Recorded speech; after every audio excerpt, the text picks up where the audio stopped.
Hello all welcome back to traditional అత్తకోడలు channel. మీరు కనుక మన ఛానల్ని ఫస్ట్ టైం చూస్తున్నట్లయితే తప్పకుండా సబ్స్క్రైబ్ చేసుకోండి.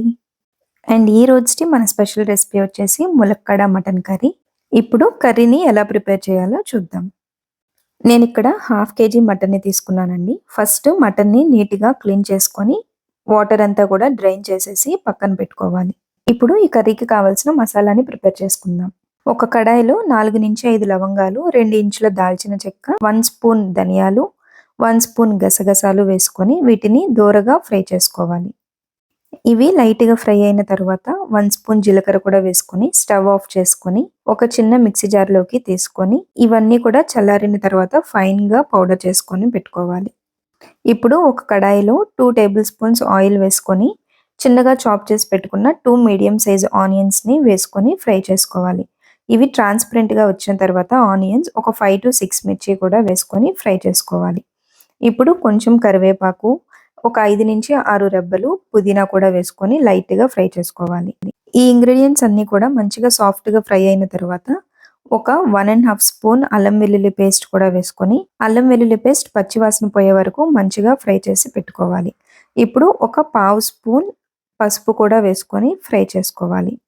ఇప్పుడు మనం ముందుగా క్లీన్ చేసి పెట్టుకున్న మటన్ పీసెస్ని కూడా దీంట్లో వేసేసుకొని ఆనియన్స్తో మంచిగా మిక్స్ చేసుకోవాలి. మటన్లో నుంచి వాటర్ రిలీజ్ అయ్యేంత వరకు కూడా మనం ఆయిల్లో మటన్ని మగ్గించాలి.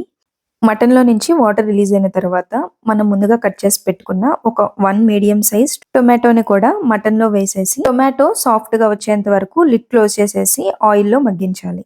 టొమాటోస్ సాఫ్ట్గా వచ్చిన తర్వాత మటన్లో నుంచి వాటర్ కూడా రిలీజ్ అవుతుంది. ఈ టైంలో ఒక 2 స్పూన్స్ కారం వేసుకొని మంచిగా మిక్స్ చేసుకొని మనం ముందుగా ఫైన్గా పౌడర్ చేసి పెట్టుకున్న పౌడర్ని ఒక 1 స్పూన్ వేసుకొని 50 ml వాటర్ కూడా వేసేసుకోవాలి.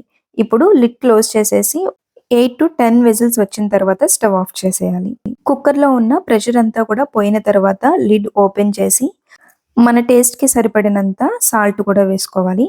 సాల్ట్ ముందే వేసుకోవడం వలన మటన్ పీస్ అనేది మంచిగా బాయిల్ అవ్వదండి.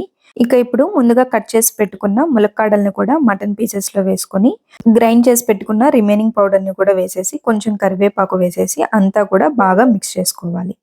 మన గ్రేవీకి కావాల్సినంత వాటర్ కూడా వేసుకొని ఫ్లేమ్ని లో టు మీడియంలో పెట్టుకొని లిడ్ క్లోజ్ చేసేసి ఒక 15 మినిట్స్ కుక్ చేసుకోవాలి. మటన్ పీసెస్ మంచిగా కుక్ అయిపోయిన తర్వాత లాస్ట్లో కొంచెం కసూరి మెతి కూడా వేసుకొని ఒకసారి కలిపేసి ఒక 5 మినిట్స్ లో ఫ్లేమ్లో పెట్టి ఉంచాలి. ఇక ఫైనల్గా కొత్తిమీరతో గార్నిషింగ్ చేసుకుంటే ఎంతో టేస్టీగా ఉండే మటన్ ములక్కాడ కర్రీ రెడీ అయిపోయినట్లే. ఇక ఇప్పుడు సర్వింగ్ బౌల్లోకి సర్వ్ చేసుకుంటే తినడానికి కూడా మన కర్రీ అయితే రెడీ అయిపోయింది. మీకు కనుక ఈ రెసిపీ నచ్చినట్లయితే మన వీడియోకి ఒక లైక్ కూడా వేయండి. ఒకవేళ సబ్స్క్రైబ్ చేసుకోకపోయినుంటే సబ్స్క్రైబ్ కూడా చేసుకోండి ఫ్రెండ్స్. మళ్ళీ వచ్చే నెక్స్ట్ వీడియోలో మరొక మంచి రెసిపీతో కలుసుకుందాం. అంతవరకు by by, take care, thank you for watching.